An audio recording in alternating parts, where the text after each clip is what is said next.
Os companheiros e companheiras da Remar já estão aqui com a gente acompanhando. Vou começar o programa agora.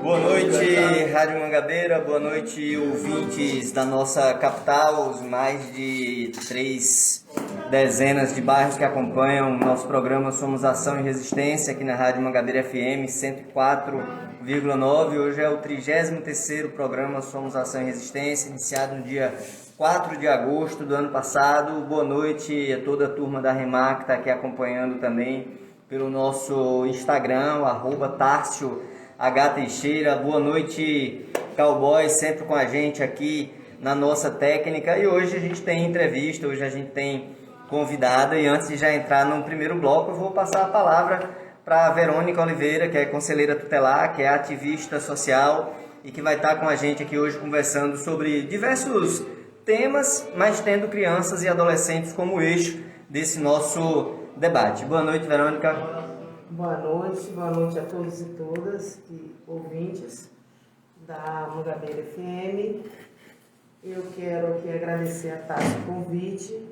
Eu estou conselheira tutelar aqui na região Mangabeira, sou militante do movimento de criança e adolescente e sou ativista de direitos humanos de criança e adolescente também.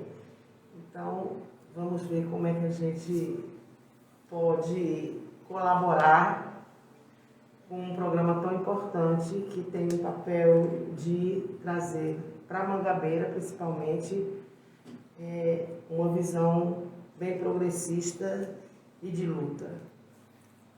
Bacana, então vamos lá fazer esse programa de hoje que tem, por coincidência, né, toda a terceira quarta-feira do mês a gente tem a participação da Remar e coincidiu, não foi programado, mas deu certinho você trabalhar esse tema aqui e a gente trazer aqui o Antônio Barbosa, que vai estar exatamente no nosso próximo quadro, que é a Voz da Comunidade. Eu esqueço a pele do meu sangue. E que passa girando ao redor do sol. E que passa girando ao redor do sol. É tu bandeira fica no teu peito. Antes de passar a palavra para o quadro com a Remar, com o Antônio Barbosa, eu quero lembrar aqui para vocês do acontecimento, né, que a gente noticiou aqui na semana passada, na quarta-feira, que foi sobre a praça lá em Manaíra, onde estava sendo ameaçada de derrubar e estava um ato acontecendo na hora que a gente fazia aqui o nosso programa. Então, no dia seguinte, e é desse fato especificamente, antes de passar a palavra para o Antônio, que eu quero trazer para vocês, o prefeito chamou os militantes, os moradores do bairro que usam a quadra, que usam a praça na região, para dialogar. Só que quando essa militância, quando esses ativistas estavam reunidos e reunidas com a prefeitura, simplesmente o prefeito mandou os tratores e começou a derrubar a praça. Esse é o formato de diálogo, a falta dele, que tem essa gestão Cícero Lucena, que representa única e exclusivamente os setores da iniciativa privada na nossa capital. Imagina você ser chamado para uma conversa, ser chamado para um diálogo, e quando você está trancado em uma sala, esse prefeito simplesmente manda o trator. Uma verdadeira falsidade, uma verdadeira traição, uma quebra de confiança que dificulta todo e qualquer debate e diálogo com esse anteprefeito da nossa capital. Felizmente, alguns advogados agiram rápido e essa derrubada foi impedida por meio de uma liminar. Existe também uma luta acontecendo no Geisel, onde moradores que têm seus filhos em um CREI da região e ao lado estão colocando um espaço de lixo. Então é extremamente importante a população reagir, porque o que esse prefeito tem feito com a nossa capital é um verdadeiro desmonte. Então, Cowboy, vamos passar aí o áudio do companheiro Antônio Barbosa, da REMAR, sobre as unidades de medidas socioeducativas aqui no estado da Paraíba. Boa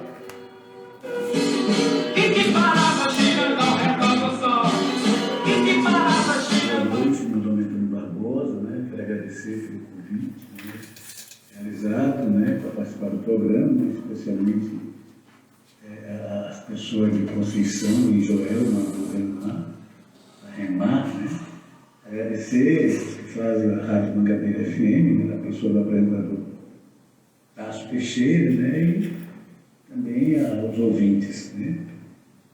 Eu sou psicólogo da Vara da Infância e da Juventude de João Pessoa e também psicólogo da FUNAS, né, que é a Fundação de Atendimento Socioeducativo de Pernambuco, né? Eu vou tratar especificamente sobre o tema da política pública do SINASE, ou da socioeducação, né, dentro dessa temática mais geral do direito da criança e do adolescente. Vejam, a socioeducação, ela trata-se de uma política pública destinada à inclusão do adolescente envolvido no cometimento de ato infracional, né? Desde o momento da apuração, né, desse ato, né, a ele atribuído, até o cumprimento da medida, né? E isso articulando de forma intersetorial todas as políticas, planos e programas, notadamente no processo de responsabilização, né, com garantia de direitos, né? A partir da Constituição de 88, do Estatuto, né, as crianças brasileiras passaram a ser sujeitos de direitos, né, considerarem sua condição peculiar, né, a condição de pessoas em desenvolvimento, né, e a quem se deve assegurar prioridade absoluta na formulação de políticas públicas e destinação privilegiada de recursos nas dotações orçamentárias nas diversas instâncias políticas administrativas do país, não é? E devendo o Estado atuar mediante políticas públicas e sociais na promoção e defesa, né, de seus direitos, né? Isso também colocado, esse é o objetivo da legislação, no artigo 3º, que é assegurar todas as oportunidades e facilidades, né, a fim de lhes facultar o desenvolvimento físico, mental, moral, espiritual e social em condições de liberdade e de dignidade, né? Isso já no ventre da mãe.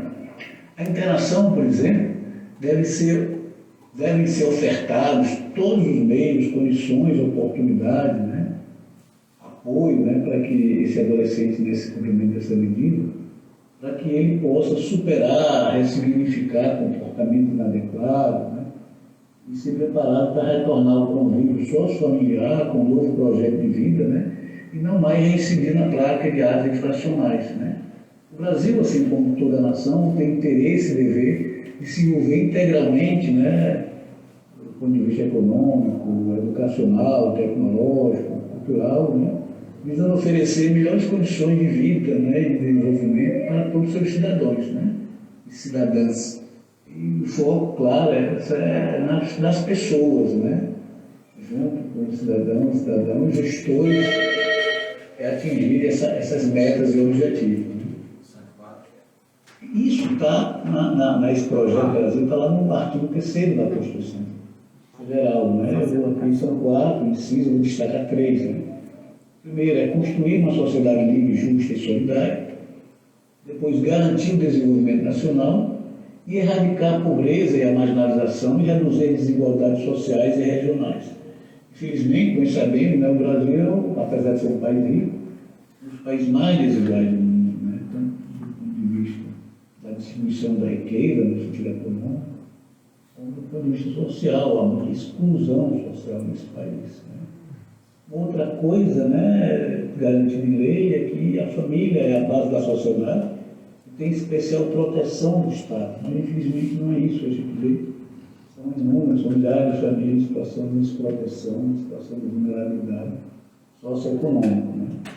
Uma outra coisa garantida é que o salário mínimo, né, previsto, definido em lei, deveria dar conta, né, para que os pais, as mães de família pudessem arcar com as despesas básicas, né, de suas famílias, né, dos seus filhos, né. Também, infelizmente, não acontece. O salário está muito abaixo do que está definido na Constituição, né. Além disso, nós temos um problema de taxa de desemprego, né, ultimamente está sendo muito alta essa taxa, né.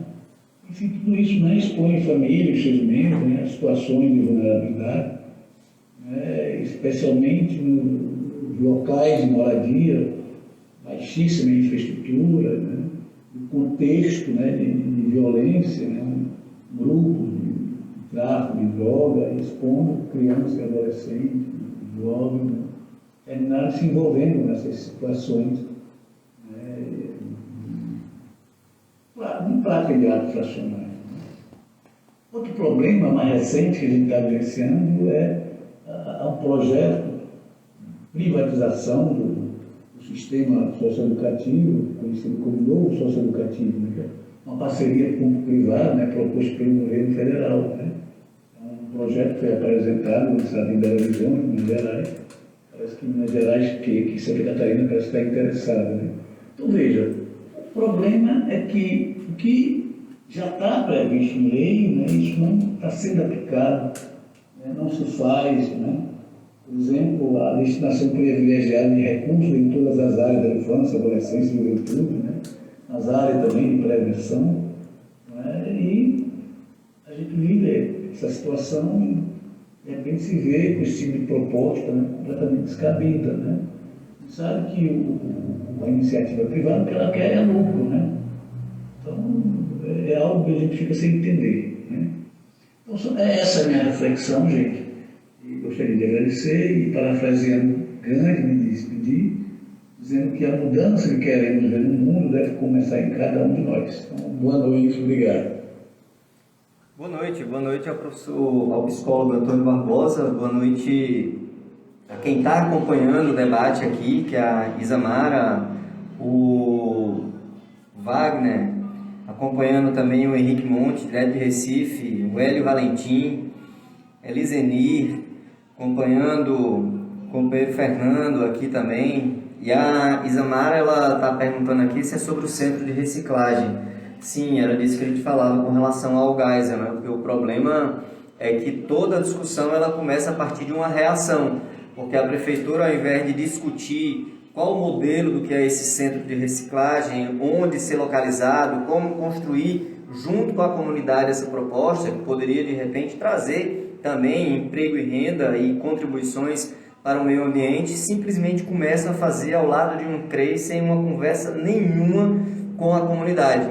Aí causa um grande problema, porque a comunidade felizmente reage, quer conhecer, quer saber, porque tem medo disso virar um grande espaço de sujeira que possa contaminar todas as suas crianças. Né? Então o Antônio está aqui com a gente também, acompanhando pelo nosso Instagram. Obrigado, Antônio, mais uma vez. A Remar está aqui agradecendo ao doutor Antônio Barbosa pela participação. É um tema que precisamos botar na pauta sobre os direitos das crianças e dos adolescentes. E é nesse rumo, Verônica, que eu já passo para você, né? Porque são muitos descasos por esse desgoverno federal que quer entregar toda a nossa vida, todo o nosso patrimônio para a iniciativa privada. E você é conselheiro tutelar em uma região onde nós temos vários centros de acompanhamento das medidas socioeducativas aqui no nosso estado. Como é ser conselheira tutelar em um debate como esse e como vocês estão acompanhando essas medidas relacionadas às medidas socioeducativas que muito bem o doutor Antônio trouxe aqui para a gente? Boa noite mais uma vez. Bem, na realidade, estar conselheira tutelar dentro de uma realidade que nós vivenciamos hoje no Brasil é um grande desafio quando você realmente tem compromisso e dedicação de uma vida inteira à defesa de direitos de criança e adolescente. Porque, na realidade, o que está acontecendo no Brasil é que todas aquelas conquistas que nós tivemos durante anos e anos de luta, elas estão escoando por nossas mãos. Então, nós não estamos tendo força o suficiente para conseguir segurar esses direitos de forma efetiva, porque nós temos um governo que, por exemplo, dentro do trabalho infantil, que é algo que dentro de um país que está tendo um desmonte de toda uma política social, onde as crianças são mais atingidas, porque elas são levadas pelos seus próprios pais para a rua para poder trabalhar, porque a fome ela voltou a ser uma realidade nesse país. E aí a gente tem uma PEC, a PEC 18, que defende a redução da idade mínima para o trabalho infantil. Junto com isso, nós temos um governo federal que, mesmo diante de um cenário de agravamento da situação social e vulnerabilidade econômica, mesmo em decorrência da Covid,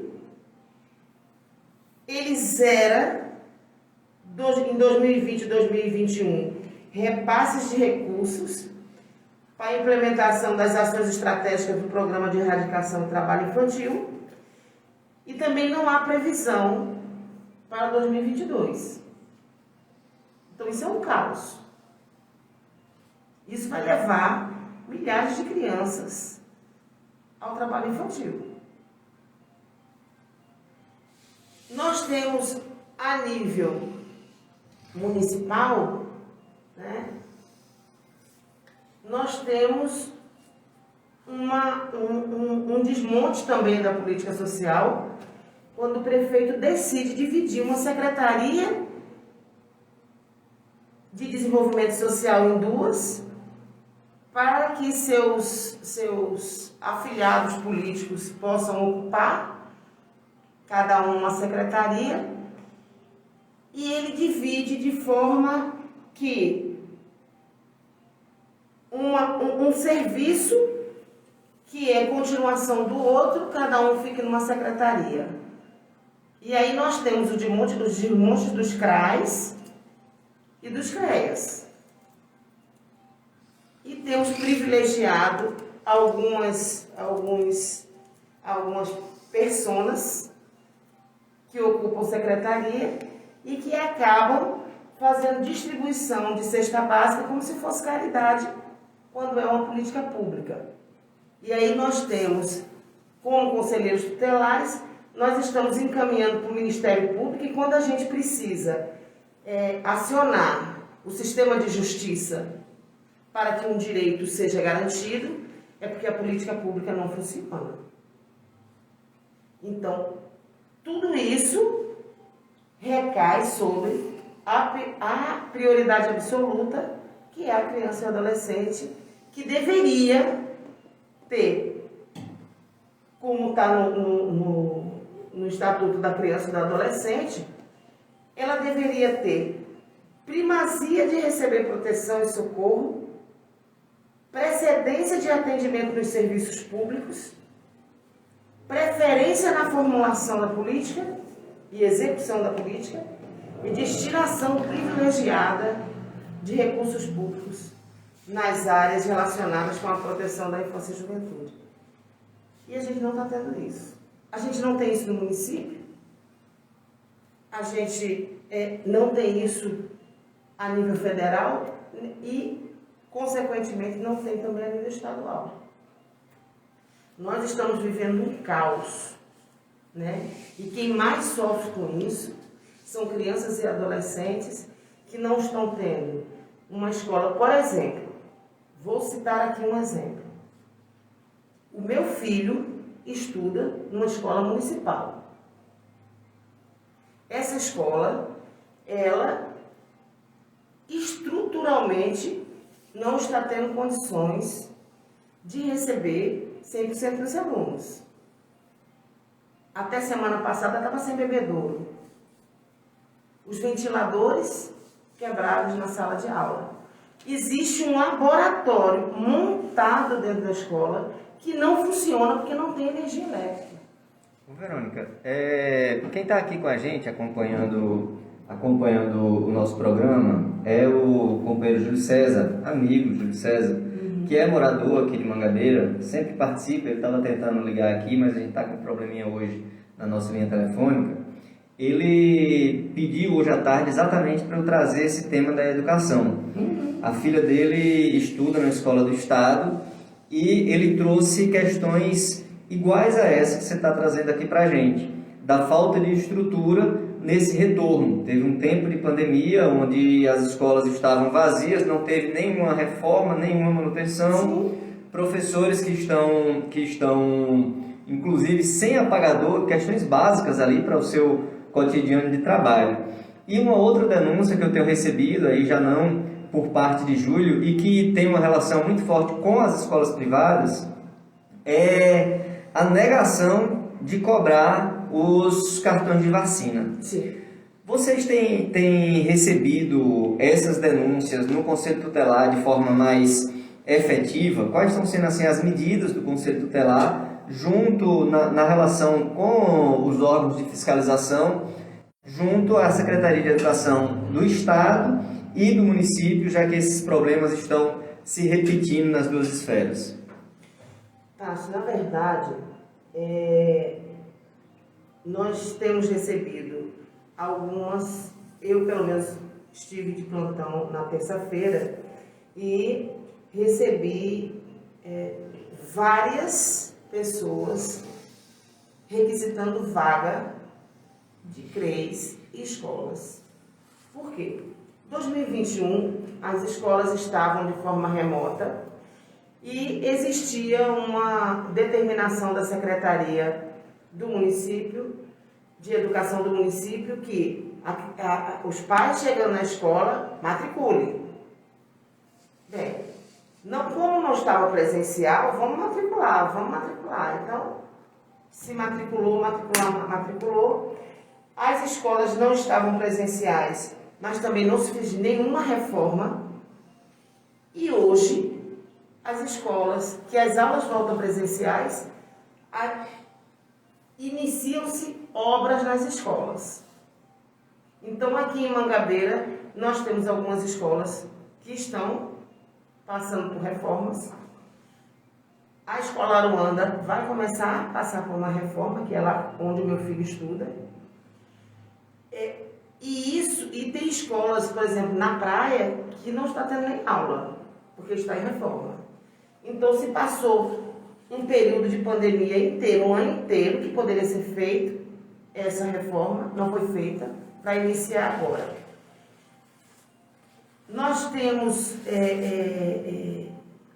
em relação ao Estado, o que mais chega é a questão da confusão em relação à matrícula que foi online. Então, principalmente aqui no Pastor João Pereira, que é a escola técnica aqui, ontem nós tivemos duas famílias que a adolescente estava matriculada, assistiu 2 dias de aula e no terceiro dia o nome dela desapareceu da matrícula e ela foi transferida para uma outra escola. Então, isso causa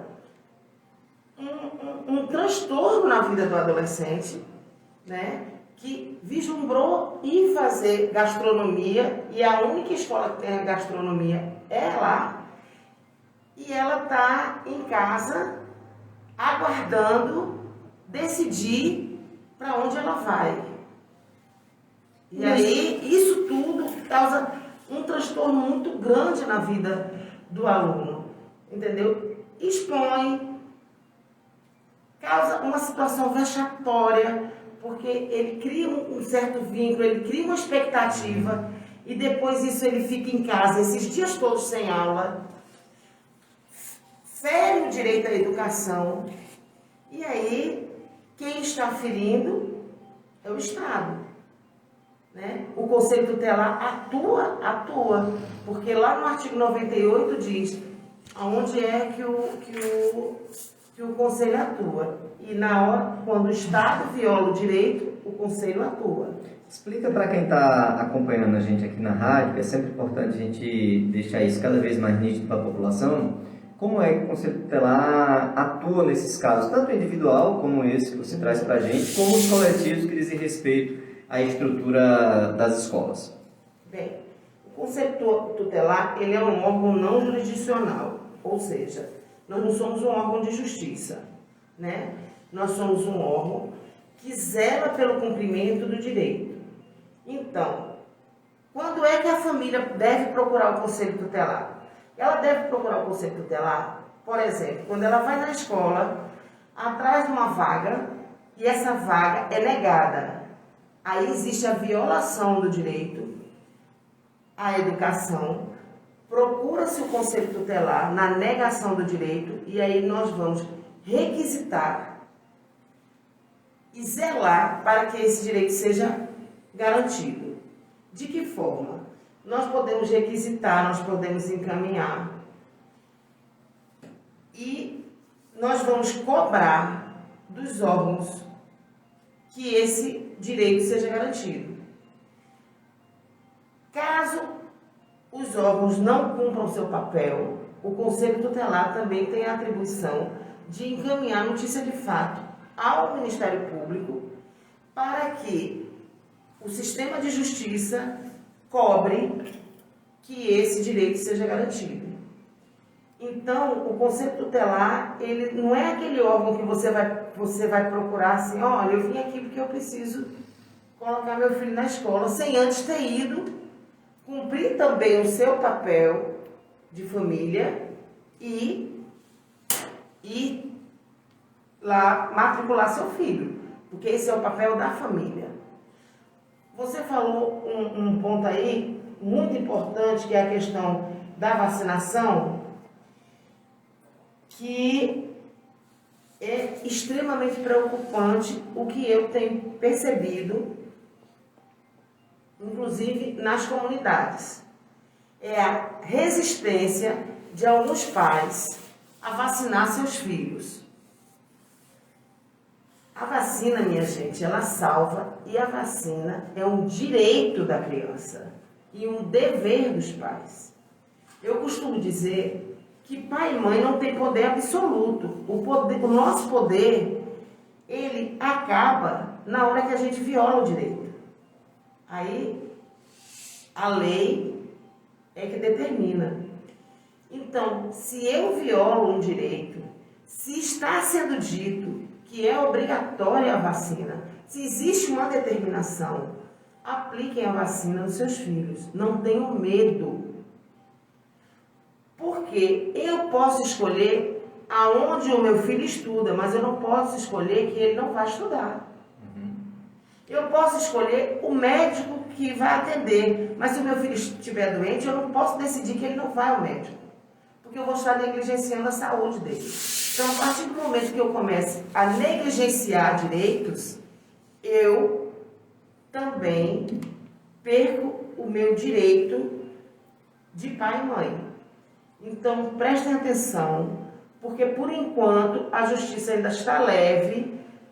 Creio eu que é porque não tenha uma quantidade de vacina que dê para vacinar todas as crianças ainda. Mas essa vacina vai chegar e essa obrigatoriedade vai ser cobrada.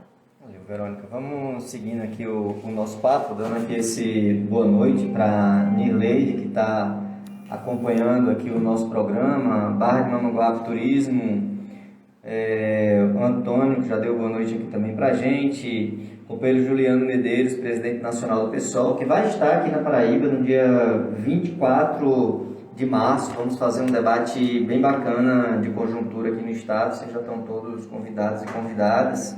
Juliana Cavalcante, Ivanilda Melo, Vinícius Falcão, Carla Lucena, Tássia Camila, Vitória, Gilson, Pero Gilson, lá de Lagoa de Dentro, Celi, Josi Alves, querida Josi, boa noite, Josi, está aqui dando boa noite pra gente.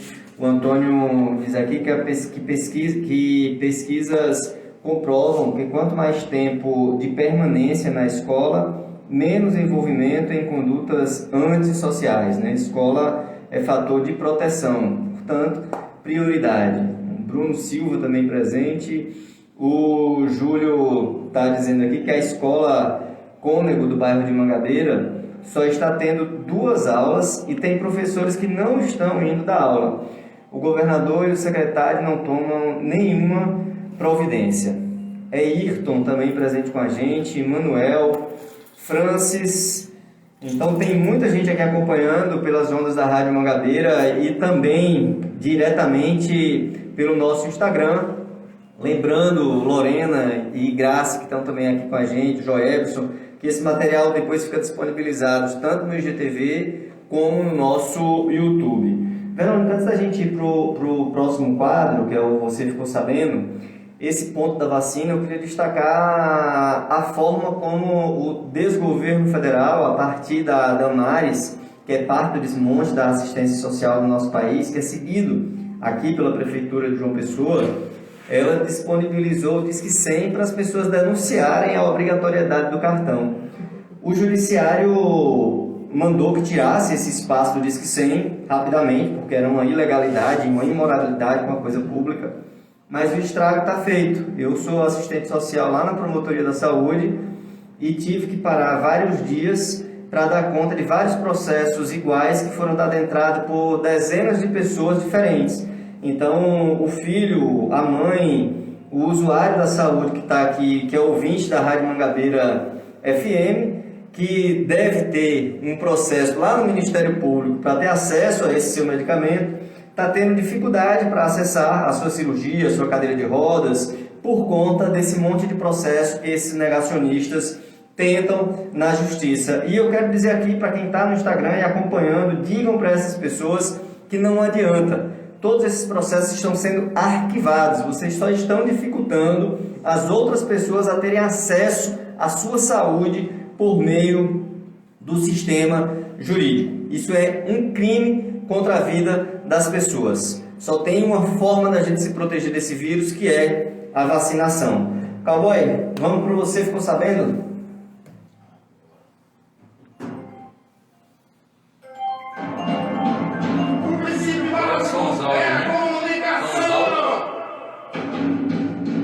Não, os áudios de Ricardo a gente bota no outro bloco, tá?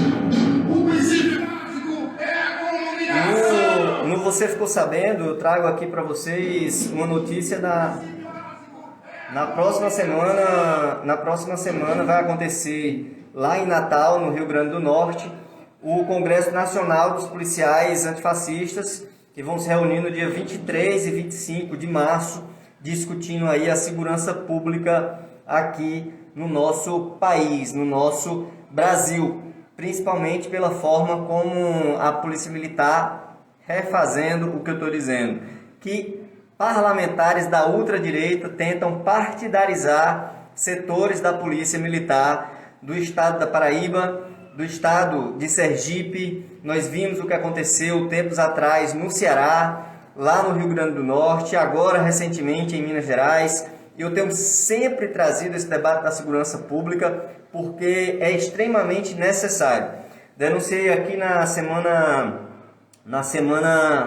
passada, Verônica, uns dados que eu recebi da Secretaria de Segurança Pública aqui da nossa Paraíba, de que os crimes graves contra o patrimônio, eles cresceram 14,30 e poucos % nos 2 meses de mobilização do deputado Cabo Gilberto com esses setores da Polícia Militar.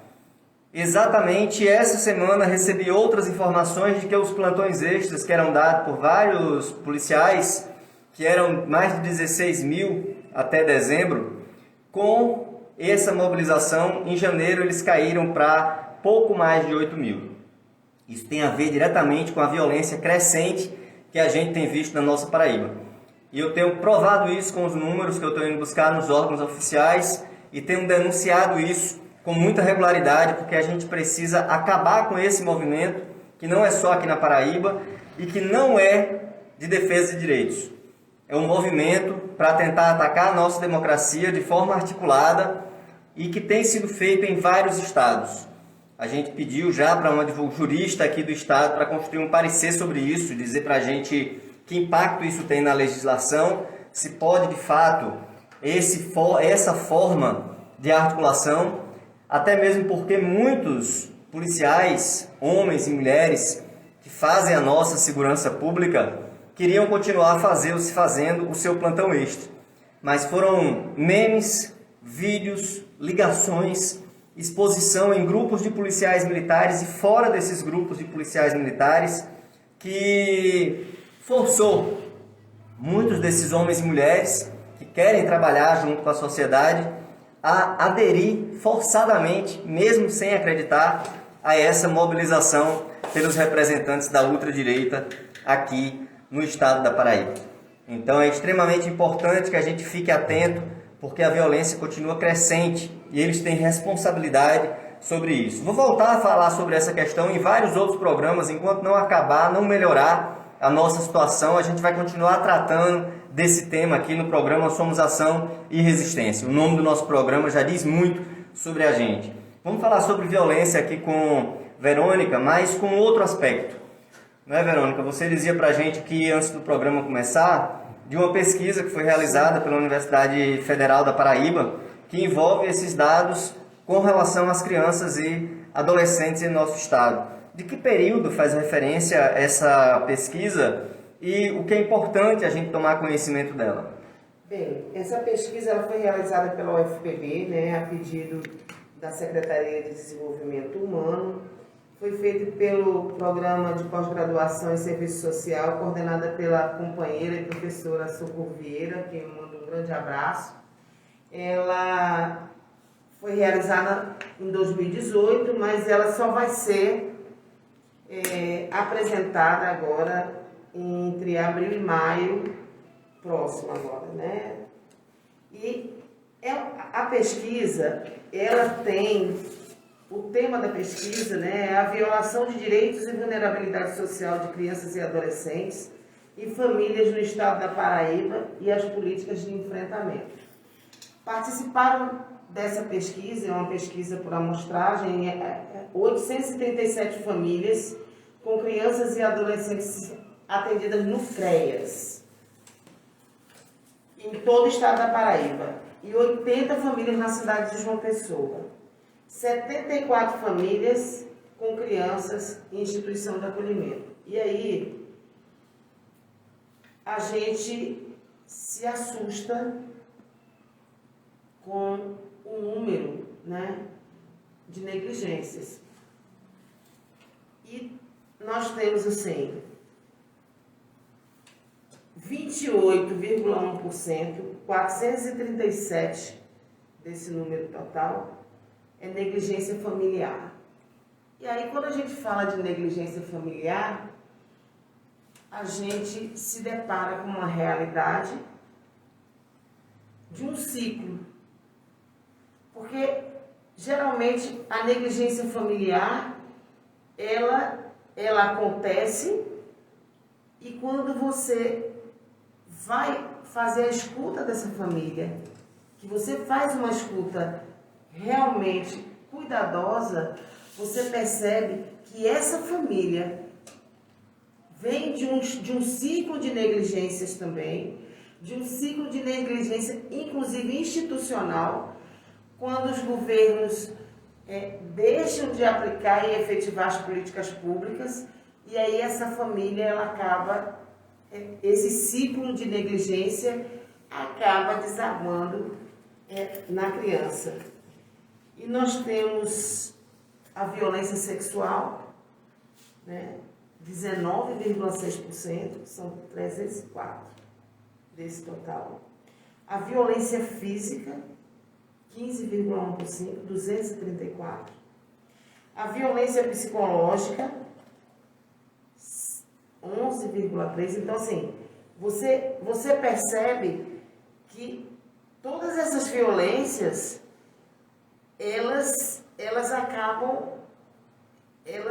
todas elas acabam como se fosse uma corrente, porque a violência sexual, ela passa pela violência física também, E ela causa uma violência, ela causa problemas psicológicos e a violência psicológica muito forte. Então, quando você faz uma escuta de uma criança que sofre uma violência psicológica, você consegue perceber naquela criança várias dores, né? E várias negligências também.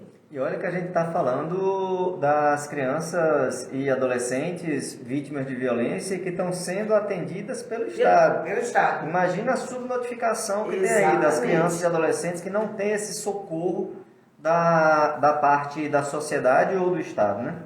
Então, nós temos aqui também o envolvimento em ato infracional, né? O 86, envolvimento com álcool e outras drogas, 71, quebra e rompimento do vínculo familiar e comunitário, que eu acho essa é uma violação também muito dolorosa para a criança e para o adolescente, quando você quebra esse vínculo, né, da convivência familiar e comunitária. E creio eu que, nesse caso, são os casos de acolhimento institucional, né, que você acaba... quando eu tenho uma dificuldade muito grande de acolher, de institucionalizar qualquer criança e adolescente, porque esse é o último dos últimos recursos que a gente deve usar. Já não tem nada e vai ficar sem ninguém. Porque eu acho que a gente precisa tentar, família extensa, porque a institucionalização de um ser humano é algo, assim, em qualquer de suas idades, muito triste. Mas na infância é uma dor terrível, né? Eu tenho muita dificuldade de trabalhar com acolhimento.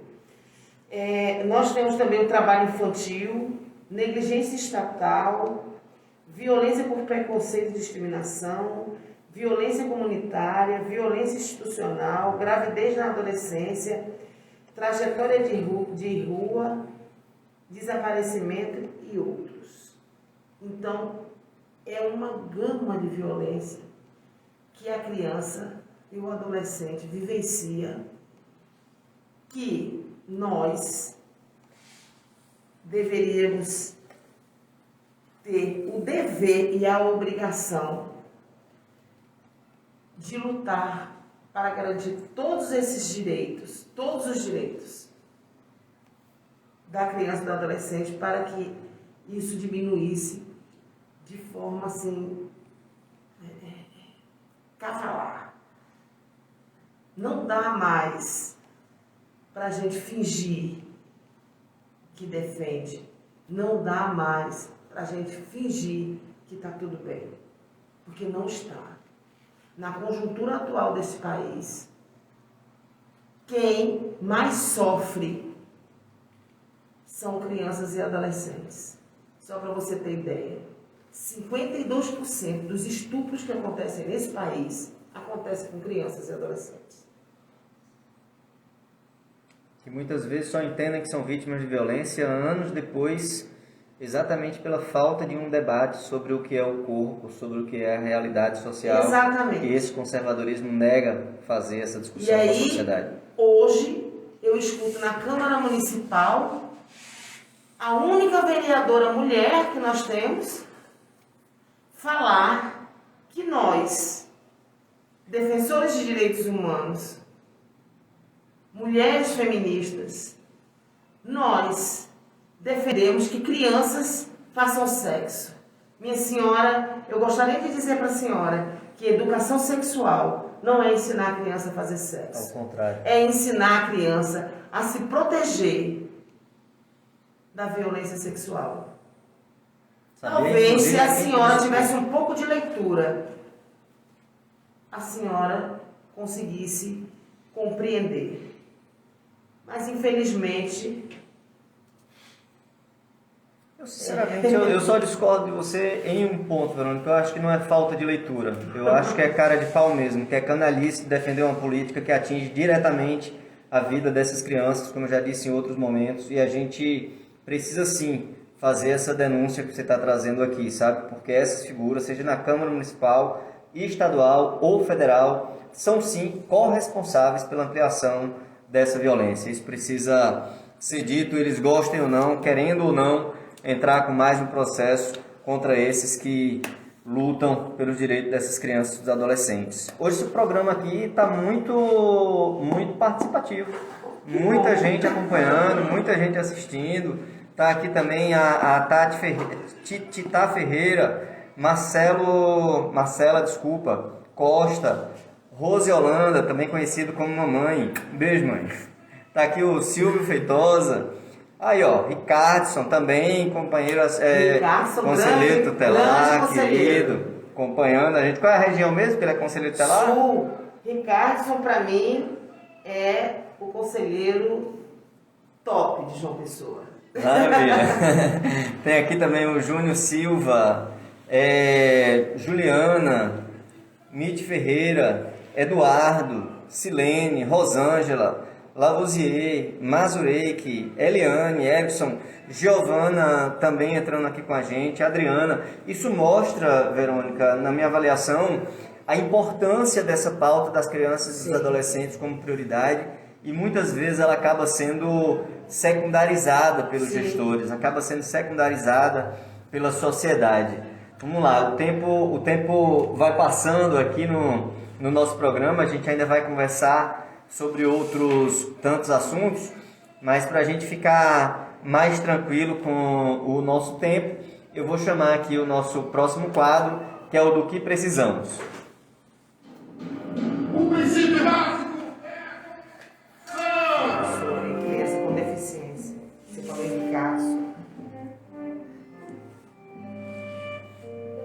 Cheiro de sangue, rastro de barro, não me abala tanto quanto uma família com fome. Pra matar a fome, o homem mata um leão por dia. E antes de passar a palavra aqui para o Ricardo Lucena, né, que é quem tem sido responsável por esse quadro de toda semana aqui no programa Somos Ação e Resistência sobre drogas, passa a ler aqui o recado do Antônio Barbosa, né, que está mandando um abraço para Ricardson. Quem está acompanhando aqui pelo Instagram, como a Ivoneide, que chegou agorinha, tá vendo que eu tô com a camisa aqui do Segura Coisa, que é um bloco carnavalesco que desde os anos 70, 1975, em plena ditadura militar, já fazia uma luta extremamente necessária e importante no processo de regularização e regulamentação do uso das drogas. Quem vem acompanhando o nosso programa aqui tem visto a qualidade desse debate, pode inclusive ir aí no IGTV do @TássioHTeixeira ou lá no YouTube e ouvir os programas dos meses de janeiro e fevereiro com o professor Ricardo Lucena. Então eu vou passar aqui para Cowboy colocar o nosso áudio de hoje desse nosso quadro do que precisamos. Por muito menos mata um homem.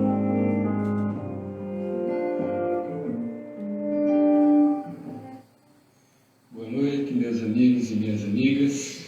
Hoje vamos ouvir, a meu convite, uma fala da Sheila Geriz, que é presidente da Federação das Associações Brasileiras de Terapias Canábicas e é uma das nossas representantes no estado da Paraíba, lá na discussão do PL 399. Sheila, por favor, nos fale um pouco das suas impressões e das suas expectativas com relação ao PL 399. Boa noite. Olá, pessoal. Gostaria de dizer, inicialmente, que é sempre uma alegria muito grande conversar com vocês aqui e que hoje vamos falar um momentinho sobre o PL 399, que é um projeto de lei na Câmara Federal, no Congresso Nacional, que prevê a regulação do cultivo e da produção e da comercialização da maconha, da cannabis no Brasil para fins terapêuticos e industriais. O PL ele tramita no Congresso Nacional desde 2015. Inicialmente foi um projeto pensado apenas para facilitar a comercialização e a importação de produtos Porém, sentiu-se a necessidade de ampliar essa regulação de modo que fosse permitido no Brasil o cultivo de cannabis com finalidade terapêutica e industrial. O PL ele prevê o cultivo por pessoas jurídicas, né, sejam farmácias de manipulação, associações, indústria farmacêutica ou outras empresas do ramo da cannabis, geralmente, que queiram produzir, né, extratos com finalidade terapêutica e de pesquisa, ou que queiram produzir cânhamo com finalidade industrial. Cânhamo é uma variedade de maconha que se presta para mais diversas, né, formas de utilização industrial. A gente tem papel, celulose, tecidos, fibras, né, as mais variadas. A gente vê fora do Brasil até automóveis e construção civil se beneficiando da cultura do cânhamo. Né? E isso pode ser feito no Brasil, que é um dos países que tem clima e solo mais favoráveis para o cultivo de cannabis no mundo inteiro. Com relação ao uso terapêutico, é importante destacar no PL que ele permite o cultivo pelas associações no Brasil. Ainda é algo que nós julgamos deficiente, porque o PL não prevê o cultivo no ambiente doméstico, né, o cultivo individual, somente admitido por pessoa jurídica, mas é inegável que, em havendo esse cultivo no Brasil pelas associações, de forma legal, regulada, sem o receio de prisão, como tem acontecido no momento atual, isso vai favorecer muito a multiplicação de associações pelo país que possam prestar essa assistência, que possam garantir o acesso, sobretudo aqueles pacientes em situação de vulnerabilidade socioeconômica. É importante que a gente apoie, que a gente chegue junto dos deputados federais do nosso Estado, que não tem ainda, né, uma posição formada ou que são contrários, e a gente tente dialogar com eles de modo a mostrar o quanto é importante essa regulação para que, uma vez cultivando cannabis no Brasil e sem finalidade lucrativa, como é o caso das associações, esse acesso vai se tornar mais barato, esse acesso vai se tornar mais disponível, as associações vão poder estudar, as universidades e os institutos de pesquisa vão poder estudar, né, de forma mais ampla a cannabis com finalidade terapêutica, e é um avanço inegável na promoção do acesso a essa terapêutica que tem salvado a vida de tantas pessoas por todo o Brasil. Então é muito importante que a gente apoie o PL com restrições, assim, né, com o desejo de seguir lutando para que essa regulação se amplie ainda mais lá na frente, mas que desde já a gente apoie, porque só em retirar as associações desse ambiente atual de ilegalidade e desobediência civil já facilita bastante esse trabalho de acolhimento e de promoção da saúde através da terapêutica canábica com os pacientes por todo o país. Então, chegue junto do seu deputado, converse com ele, explique a necessidade da gente ter cultivos regulares de cannabis no Brasil para facilitar o acesso dos que mais precisam ao uso terapêutico da cannabis. Um grande abraço e até a próxima. E assim, com a qualificada participação da companheira Sheila Gerice, encerramos esse programa de hoje, essa nossa participação no programa de hoje, e convidamos todos para na próxima semana continuarmos a nossa discussão. Um grande abraço, uma boa noite a todos e até lá. Até, professor Ricardo. Além do professor Ricardo e Sheila que está com a gente aqui, quem também está acompanhando os áudios é a Adjane Simplício, que é pré-candidata ao governo do estado da Paraíba, que já esteve aqui no nosso programa, uma entrevista muito bacana, e o corretor Nick Lauda, profissional esse, está procurando um apartamento para alugar, para comprar, ou quer vender o seu apartamento, ou coisa do tipo, procura o Nick, que é um cara aí competente, muito querido, amigo de longa data. Dani também está aqui com a gente. Esse debate ele é muito importante, Verônica. Eu comecei há pouco mais de uma semana a usar o óleo de THC a 3%.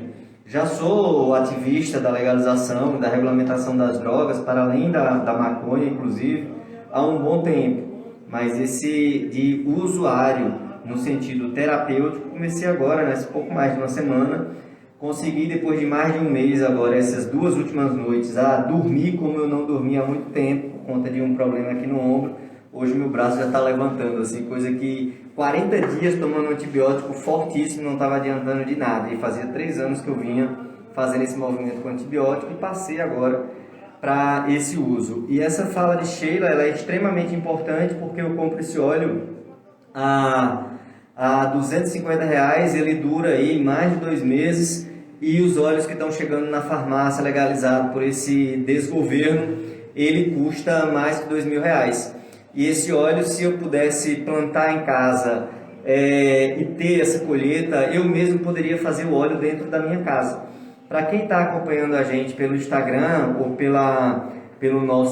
pelas ondas da Rádio Mangabeira, quando Sheila fala em desobediência civil, ela está dizendo exatamente da necessidade de, em umas situações como essa, a gente quebrar a lei, da gente ir contra a lei, da gente fazer o nosso óleo, da gente produzir o que o Estado não deixa para garantir a nossa saúde. Você acha, Verônica, que esse tema das drogas, seja o uso terapêutico, seja o uso social, ele tem relação com o seu trabalho enquanto conselheira tutelar? E que relação seria essa?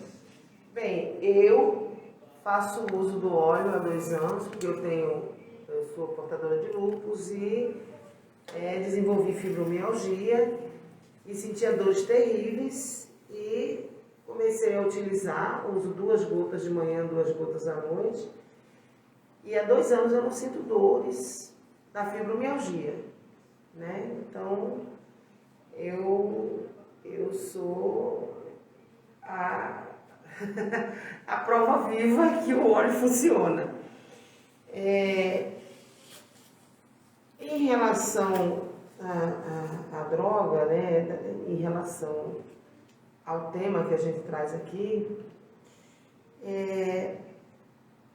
a gente vê que a pior forma, uma das piores formas do trabalho infantil é a associação ao tráfico, né? É o trabalho que os adolescentes acabam entrando para o tráfico, justamente por conta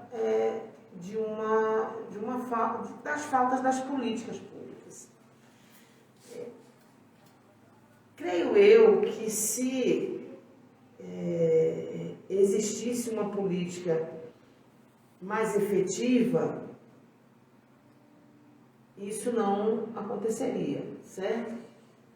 Isso não aconteceria. Nós conseguiríamos, a gente sabe o que é que está por trás de tudo isso, né? Mas a gente conseguiria, pelo menos, diminuir esse fluxo do tráfico com os meninos. Eu creio nisso. É isso. Tem um tema que eu acho que a gente precisa trazer aqui, que quando você falou que Ricardo aí acendeu a luzinha, que é o grande funil, né, que é criança com deficiência. Nós passamos agora por esse problema, por esse período de pandemia, e nós esquecemos, às vezes, desse público, né, que ficou dentro de casa, ficou fora da escola e que até agora não voltou para a escola. E que é um público que, infelizmente, nós temos um governo, né, um governo federal que diz que eles devem ser novamente excluídos da escola. Eles precisam estar numa escola só para eles, porque eles não são humanos, né? Então, vamos separar esse público. A gente tem que ter muito cuidado com isso, porque essas crianças, elas precisam estar junto das outras. E essas escolas precisam estar preparadas para um processo de inclusão, não de exclusão. Então, nós vamos ter muito trabalho, porque a violação da criança com deficiência, com deficiência, ela está acontecendo e a gente não está vendo, ela está velada.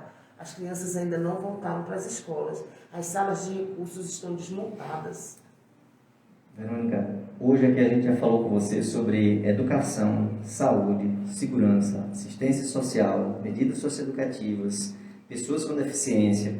Com certeza a gente poderia falar várias questões sobre esses e outros tantos, mas infelizmente a gente chegou na nossa 1 hora de programa. Mostra aqui o seu conteúdo, a sua capacidade e a importância, sua importância enquanto pessoa e profissional em uma instituição tão importante como o Conselho Tutelar. Eu sou muito grato pelos nossos caminhos terem se cruzado na militância, na luta por direitos, por hoje a gente poder estar aqui conversando. Deixo a palavra com você, para você dar aí o seu boa noite rapidamente para os nossos ouvintes na 104,9 e para o nosso Instagram. Eu quero agradecer, a Rádio Mangabeira FM, quero agradecer a você, Tássio, também, que bom realmente que nossos caminhos cruzaram já há algum tempo, Desde que eu comecei a militar na rede de proteção, você também sempre fez parte da rede de proteção da criança e do adolescente, representando o Ministério Público na época. Quero agradecer a todos os companheiros e companheiras que nos acompanharam e ter a certeza que criança e adolescente é prioridade e nós vamos resistir na defesa e nesta proteção. Agradeço a todos, boa noite. É isso aí, o 33º programa Somos Ação e Resistência termina aqui com muita qualidade. Gratidão a todos e todas que nos acompanharam pelas ondas da 104,9 Rádio Mangabeira FM. Valeu, Cowboy, por essa parceria. Gratidão mais uma vez, Verônica, por essa sua participação no dia de hoje. Antônio está aqui dizendo de quanto foi excelente o nosso programa. Parabéns a Tássio e os demais participantes. Gratidão também, Antônio, você da Remar, pela participação nesse momento de hoje. Pati Teotônio também aqui com a gente. Cheiro e até a próxima quarta no programa Somos Ação e Resistência. Não cantava assim.